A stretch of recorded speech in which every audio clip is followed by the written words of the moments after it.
Hola, ¿qué tal? Buenas noches, ¿cómo están todos ustedes? Nuevamente estoy aquí para traerles un video. Este es para continuar los videos de cetoacidosis diabética y estado hiperosmolar hiperglucémico. Como ya saben, me llamo José Alberto Ortiz Usalde y pues soy médico residente en medicina interna de cuarto año.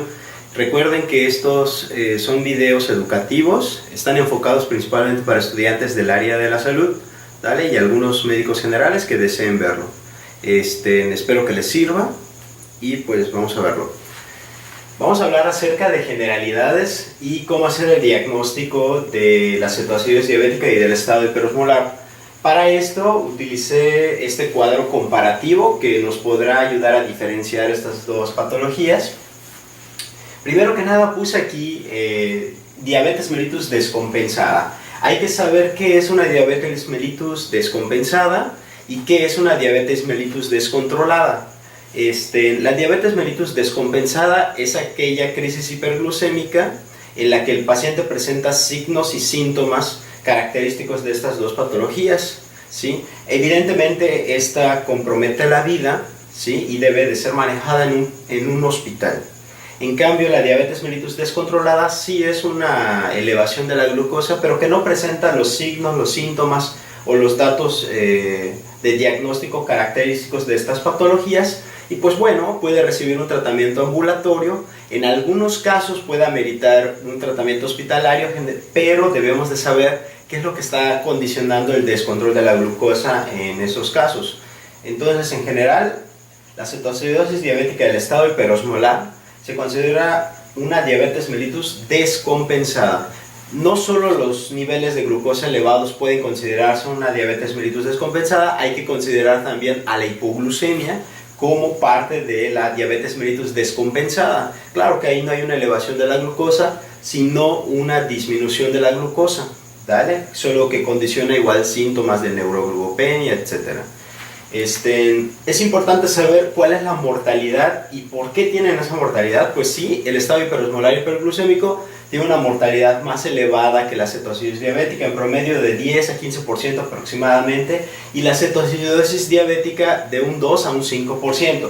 Bueno, ¿esto por qué podría explicarse? Pues pueden ser por algunos factores. Por ejemplo, la cetoacidosis diabética puede desarrollarse tan rápido como en 24 horas. Asimismo, la acidosis metabólica condiciona síntomas y signos en el paciente que llaman la atención a sus familiares o al mismo paciente, lo que le hace buscar más prontamente pues urgencias o ir a un hospital donde lo pueden atender. Asimismo, hay que considerar que la cetoacidosis diabética se da principalmente en pacientes con diabetes mellitus tipo 1, que suelen ser pues pacientes más jóvenes, ¿verdad? En cambio, en el estado hiperosmolar hiperglucémico, pues sí, suele ser en pacientes con diabetes mellitus tipo 2, que ya suelen ser más grandes en edad, que suelen presentar otras comorbilidades además de la diabetes mellitus. Asimismo, el estado hiperosmolar hiperglucémico se desarrolla en un periodo de 2, 3 o un poco más de días. O sea, el paciente, como sabemos y vamos a ver más adelante, se deshidrata más, llega con un déficit de volumen mayor, ¿vale? Entonces, todos los factores pueden favorecer que su probabilidad de fallecer sean más altas que la de cetoacidosis diabética. ¿A quiénes les da? Pues como ya dije, ¿no? La cetoacidosis diabética es principalmente en pacientes con diabetes mellitus tipo 1 y el estado hiperosmolar hiperglucémico principalmente en pacientes con diabetes mellitus tipo 2. La gran mayoría son pacientes con diabetes mellitus tipo 2 y esto se basa en un aspecto de la fisiopatología, como podemos ver aquí abajo, ¿verdad?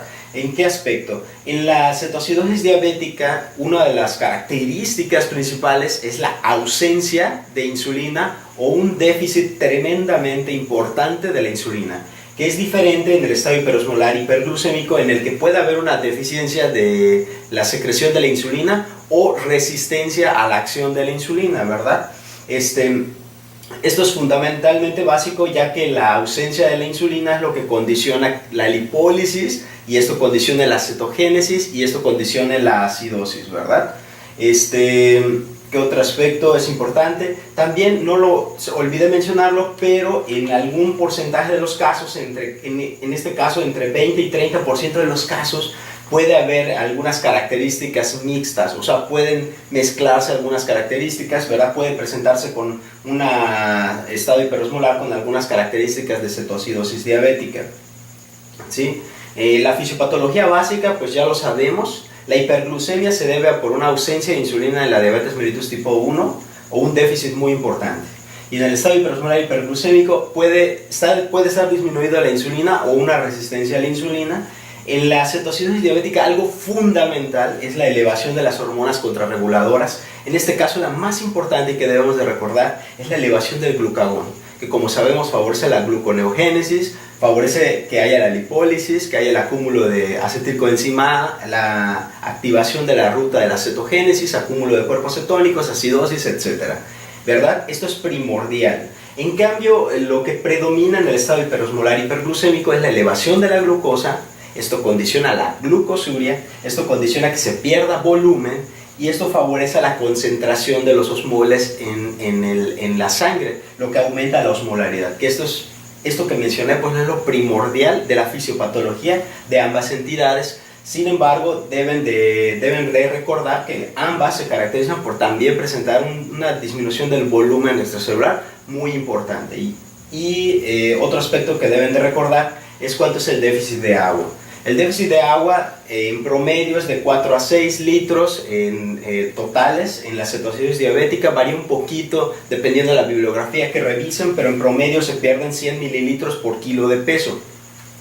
En el estado hiperosmolar, como les dije, suelen llevar al paciente cuando ya lleva varios días, 3, 4 días de que se estuvieron desarrollando esta fisiopatología. Entonces el paciente suele llegar con un déficit de volumen más severo, que es aproximadamente de 6 a 10, de 8 a 11, dependiendo un poco de la bibliografía. En promedio es de 100 a 200 mililitros por kilogramo de peso que presenta de déficit de volumen el paciente, ¿verdad? O sea, francamente los pacientes llegan con datos de deshidratación, ¿verdad? Deshidratación importante. ¿Qué es lo que debemos de pedirle a nuestro paciente con cetoacidosis diabética y estado hiperosmolar? ¿Qué es lo que le debemos de pedir? Bueno, pues le debemos de pedir una biometría hemática, una química sanguínea y evidentemente sabemos que es porque queremos saber la glucosa, la urea, la creatinina. Debemos de pedirle electrolitos séricos, sodio, potasio, cloro, magnesio, fósforo y también calcio.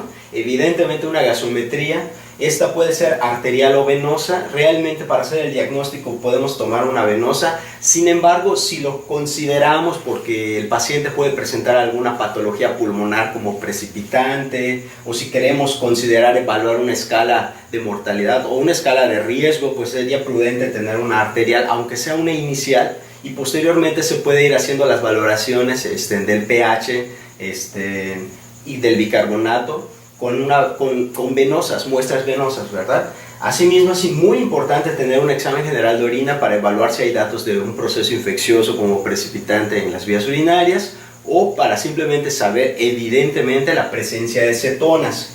Asimismo, aquí no lo mencioné porque aquí en México no contamos en la mayoría de los hospitales con unas tiras reactivas para determinar las cetonas en la sangre. Nosotros aquí en México utilizamos tiras reactivas para conocer las cetonas, pero en la orina, ¿verdad? Mediante la reacción de nitroprusiato que suceden en estas tiras. Otras muestras de sangre que nos pueden ser útiles son las pruebas de función hepática, dependiendo las patologías o comorbilidades de nuestro paciente, ¿verdad?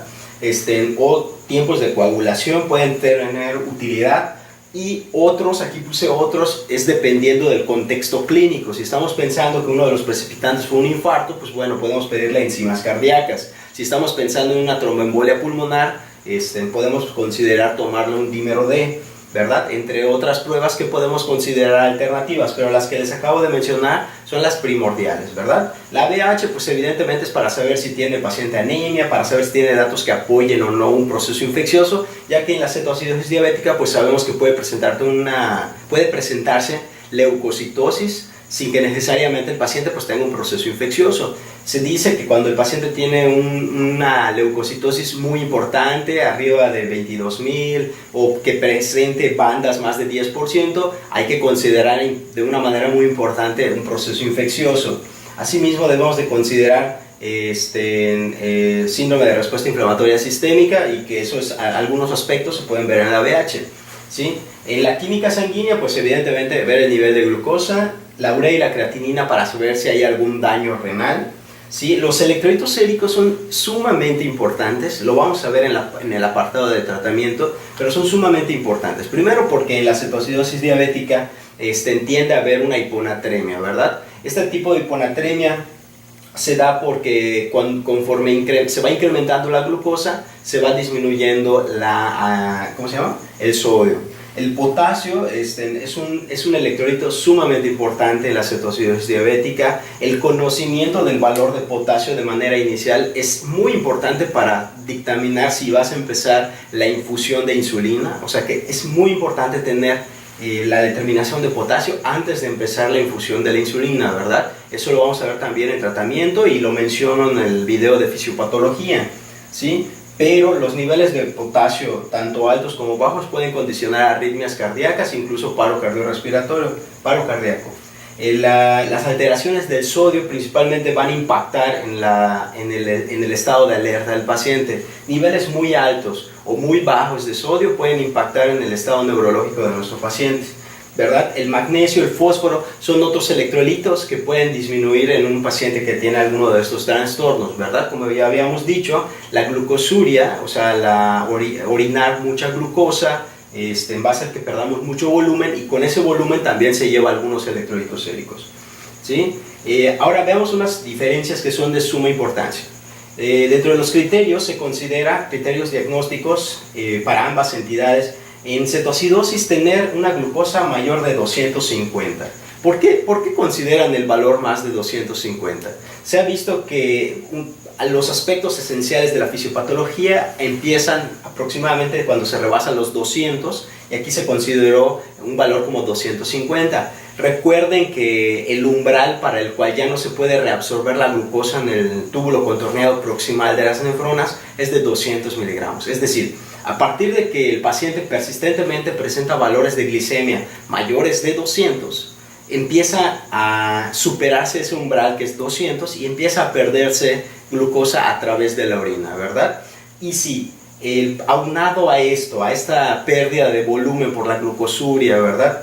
Si aunado a esto tenemos al paciente con diabetes tipo 1 que no tiene insulina, que ya se desencadenó la lipólisis, que se está acumulando el acetilcoenzima A y se da la cetogénesis, es que se produce la cetoacidosis diabética. Por esa razón se inicia con un valor diagnóstico mayor de 250, ¿vale?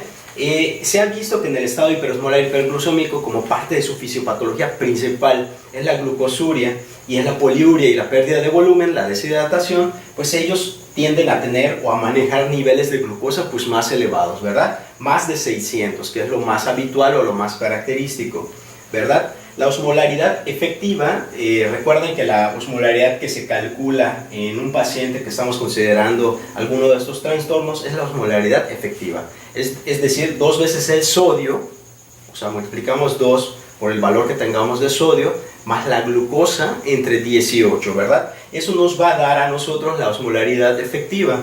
En cetoacidosis diabética tiende a ser menor de 320. Ya el criterio de más de 320 es un criterio de hiperosmolaridad que se maneja más para estado hiperosmolar hiperglucémico. Evidentemente la presencia de cetonas es primordial para hacer el diagnóstico de una cetoacidosis diabética. Aquí puse determinación de cetonas. Hoy por hoy, en la actualidad, el estándar es la determinación de cetonas pero en la sangre, es decir, con una tira reactiva, determinar el nivel de beta-hidroxibutirato, que como ustedes deben de saber, el beta-hidroxibutirato pues es el principal cuerpo cetónico implicado en la fisiopatología de la cetoacidosis diabética. Sin embargo, en México, como la mayoría de los hospitales, solo cuenta con las tiras reactivas en la orina.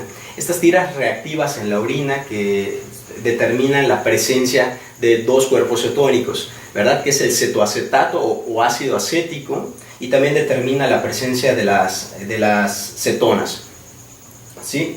El problema está en que esta reacción de nitroprusiato determina no al principal cuerpo cetónico, que es el beta-hidroxibutirato, ¿verdad? El beta-hidroxibutirato se produce de una mayor cantidad. Entonces, Realmente hay otras patologías que pueden presentar la elevación de las cetonas, pero no de una manera importante. Esas pueden ser un ayuno muy prolongado, ¿verdad? Esos pueden ser una cetosis en un paciente alcohólico. Entonces hay que tener mucho cuidado con ese tipo de situaciones en las que se deben de considerar o que se cumplan otros criterios diagnósticos, ¿verdad? Y otra cosa importante, el nivel de cetonas sérico, o sea, del que se toma de la tira reactiva, el valor de corte es tener un valor mayor o igual a 3 milimoles por litro. Eso es en cuanto a la determinación de la tira reactiva en la sangre, ¿verdad? O sea, del beta-hidroxibutirato. En el estado hiperosmolar hiperglucémico, pues no es lo habitual que tenga la presencia de cetonas ni en la orina ni en la sangre. En la sangre va a tener una determinación, si es que se presentan, menor a 3 evidentemente, pero pueden estar o no discretamente elevados tanto en la tira de la orina como en la tira reactiva en sangre. El pH y el bicarbonato. Evidentemente parte de la cetoacidosis diabética, algo muy importante es la acidosis metabólica, ¿verdad? Entonces, por consiguiente, uno de los criterios diagnósticos sumamente importantes es la acidosis metabólica. En este caso, el paciente va a tener de forma muy característica un valor del pH menor de 7.30, o sea, menor de 7.3, y evidentemente tener un bicarbonato menor de 18, algunas bibliografías te dicen que menor de 15, pero menor de 18. Estos son datos que evidentemente nos orillan a pensar en una acidosis pues metabólica, ¿verdad? La disminución del bicarbonato y del pH. Sin embargo, en el estado hiperosmolar hiperglucémico, como sabemos que parte de su fisiopatología no es el acúmulo de cuerpos cetónicos, no es el acúmulo de ácidos cetónicos, ¿verdad? Como no hay ese acúmulo, no se modifica tanto el pH de la sangre, por eso ellos tienden a presentar pues, pHs mayores a 7.30 y evidentemente niveles de bicarbonato, niveles normales o muy cercanos a lo normal, ¿verdad? El anion gap, esto es primordial en cetoacidosis diabética. La característica de este trastorno ácido-base, que es una acidosis metabólica, la característica principal es que el anion gap se encuentre elevado, ¿verdad? En este caso mayor o igual a 10 a 12, dependiendo de la bibliografía. Más de 12 es más específico. Más de 12 quiere decir que está elevado, que la brecha aniónica está elevada. Y la brecha aniónica elevada nos habla de que hay un anión añadido al líquido extracelular de nuestro paciente, ¿verdad? Quiere decir que hay un acúmulo de un ácido. En otras palabras, quiere decir que tiene un acúmulo de un ácido que no es volátil. Es un ácido fijo que permanece en la sangre, ¿verdad? Por eso el anion gap se prolonga, porque estos ácidos son aniones, entonces se prolonga. En cambio, en el estado hiperosmolar hiperglucémico, lo característico es que no hay una elevación de este anion gap, ¿verdad? Porque como ya habíamos dicho, parte de la fisiopatología no es que se presente el acúmulo de cuerpos cetónicos, estos ácidos que ya dije que son aniones, entonces no se ve reflejado en la prolongación del anion gap, por eso tiende a ser normal. El sodio y el potasio los quise mencionar, me parecen muy importantes. El sodio principalmente puede estar más disminuido o tener una tendencia a estar más disminuida en la cetoacidosis diabética, en ambos puede presentar alguna disminución. Recuerden que el sodio es un electrolito sumamente importante. Cuando el paciente llega a urgencias, esto lo vamos a ver en tratamiento, pero lo habitual es que cuando el paciente llega a urgencias, ya consideraste que tienes una diabetes mellitus descompensada y le empiezan el tratamiento hídrico, se llama fase de reanimación hídrica, en el que le das al paciente soluciones isotónicas, ¿verdad? Después de esta fase de reanimación hídrica, que suele durar 1 a 2 horas, se debe de calcular el sodio corregido, ¿verdad? El sodio corregido para los niveles de glucosa, ya que como saben, cuando la glucosa se eleva por arriba de 100, el nivel del sodio desciende, ¿verdad? Entonces se tiene que hacer una corrección, ¿sí? El potasio. ¿Qué pasa con el potasio? El potasio, la situación es de que es uno de los electrolitos, si no es que el electrolito principal implicado o afectado en la fisiopatología tanto de la cetoacidosis como del estado hiperosmolar, principalmente en la cetoacidosis diabética, ¿verdad? ¿Por qué principalmente en la cetoacidosis diabética? Ya que realmente, como les había dicho, el potasio se había ido perdiendo a través de la orina, ¿sí? Realmente el potasio, realmente hay una disminución total del potasio en nuestro cuerpo. Sin embargo, la acidosis tiene la cualidad de que la acidosis favorece que el potasio intracelular salga hacia afuera de la célula. ¿Qué quiere decir? O sea, que el potasio que teníamos adentro de nuestra célula sale como respuesta a la acidosis hacia afuera de la célula, es decir, al líquido extracelular, es decir, a nuestro suero, a nuestra sangre. Entonces, cuando el laboratorio lo mide, puede aparecer que el potasio diga, bueno, puede estar normal o puede estar discretamente incluso elevado. Sin embargo, como les he dicho, realmente hay un déficit total de potasio, solo que lo que te está mostrando la medición en la sangre puede estar normal o puede estar discretamente elevado, pero no nos debemos de dejar engañar, ya que el paciente realmente siempre va a requerir en algún punto del tratamiento de la cetoacidosis diabética o del estado hiperosmolar, en algún punto va a requerir una reposición de potasio. Entonces debemos de conocer los valores de potasio iniciales y en base a eso normar una conducta de reposición. Esto lo vamos a ver más adelante en otros videos que son de tratamiento, ¿verdad? A ver, otro aspecto que sea de manera importante que se me haya pasado. Aquí, en la fisiopatología, nada más mencionar por qué en la cetoacidosis diabética hay cetonemia y cetonuria y por qué en el estado hiperosmolar no. ¿Cuál es la explicación? Bueno, lo que sucede está en la insulina. En la cetoacidosis diabética, que suele ser en pacientes con diabetes mellitus tipo 1 principalmente, la fisiopatología es que el paciente tiene una destrucción de las células beta pancreáticas. Esto hace que no produzcan insulina. Entonces el paciente con diabetes mellitus tipo 1 no va a tener insulina. No va a haber insulina o va a haber una disminución pero muy severa. ¿Esto qué nos va a hacer? Va a favorecer que se libere o se estimule a las células alfa pancreáticas y se libere el glucagón.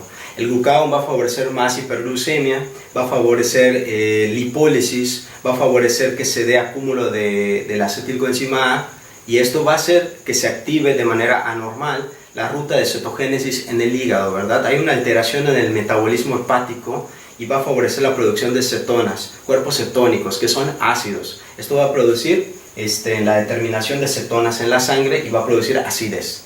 Entonces, en el estado hiperosmolar hiperglucémico debemos de recordar que no hay una ausencia total de insulina, sino que puede estar disminuida o que haya la resistencia de insulina. Recuerden que el estado hiperosmolar hiperglucémico se da principalmente en pacientes con diabetes mellitus tipo 2. ¿Vale? Entonces deben de entender que parte de su fisiopatología no va a presentar de manera importante o un nivel importante de elevación en las cetonas y tampoco de acidosis. ¿Vale? Eso es importante para los criterios diagnósticos.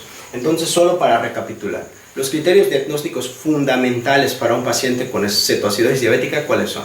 Una glicemia elevada, o sea, desde más de 250 miligramos por decilitro, que haya una acidosis metabólica, o sea, es decir, que tengas un pH menor de 7.30, que tengas un bicarbonato menor de 18, ¿verdad? Que nos hacen pensar en una acidosis metabólica. Evidentemente la presencia de anion gap elevado, eso es fundamental, es algo muy importante. Una acidosis metabólica pero con anion gap elevado, o sea, más de 12, ¿sí? Y la presencia de cetonas puede ser sérica, que las séricas, como ya dije, se mide el beta-hidroxibutirato, que debe de ser un valor mayor o igual a 3 milimoles por litro, o la presencia simplemente de cetonas en la orina, ¿verdad? Y en el estado hiperosmolar hiperglucémico, los criterios diagnósticos son que tengas una glucosa mayor de 600, que tengas una osmolaridad mayor de 320 miliosmoles, ¿verdad? Y datos de deshidratación y alteración del estado de alerta. Esos son los datos principales para hacer el diagnóstico de estas patologías. Bueno, espero que les haya servido esta parte del video. Voy a continuar posteriormente con los agentes o los procesos que pueden descompensar o que pueden precipitar, mejor dicho, precipitar a estas entidades. ¿Vale? Y pues muchas gracias.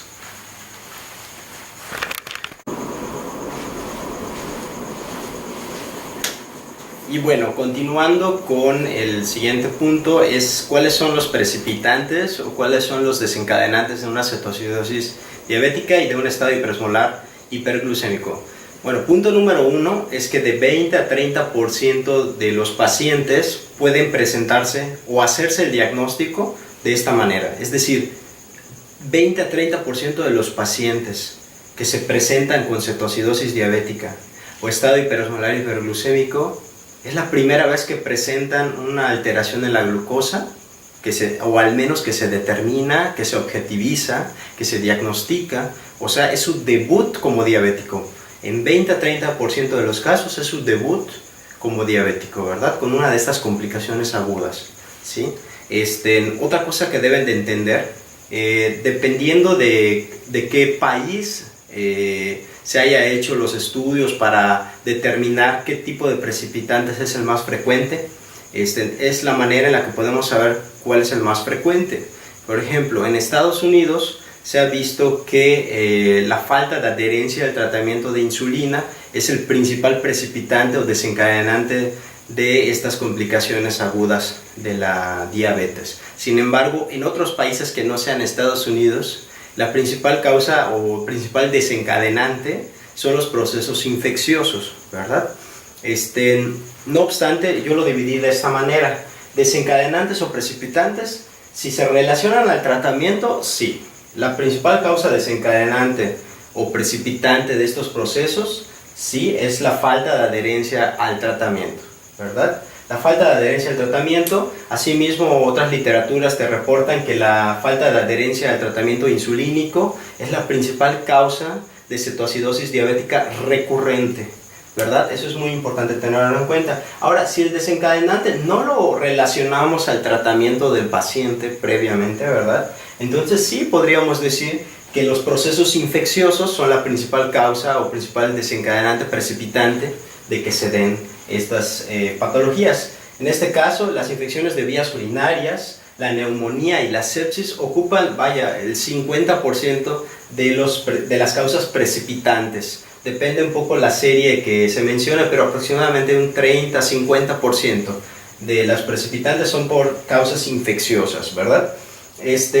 Ahora, otras posibilidades es que no tengamos una causa que se pueda determinar, o de una causa no conocida. Puede ser de un 20 a un 30% de los casos que ni siquiera se llega a saber qué pudo haber precipitado, ¿verdad?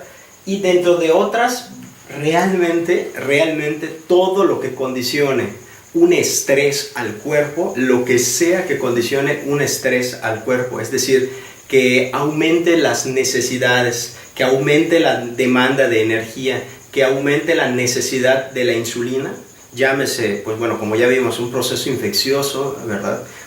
Una pancreatitis, un infarto, una tromboembolia pulmonar, una diarrea que nos produzca demasiada deshidratación, o sea, todo lo que condicione un estrés al cuerpo, todo lo que condicione una necesidad de mayor energía, de mayor necesidad de niveles de insulina, sea porque tenemos un proceso infeccioso, sea porque tenemos un proceso inflamatorio como lo es una pancreatitis, y que aumenten los procesos metabólicos, entonces se requiera más energía, es decir, se requiera glucosa, pero a la vez se requiera insulina para que esta glucosa penetre, ¿verdad?, a las células y se pueda utilizar. Entonces, cualquier cosa que condicione algún estrés puede desencadenarnos o precipitarnos una cetoacidosis diabética y un estado hiperosmolar.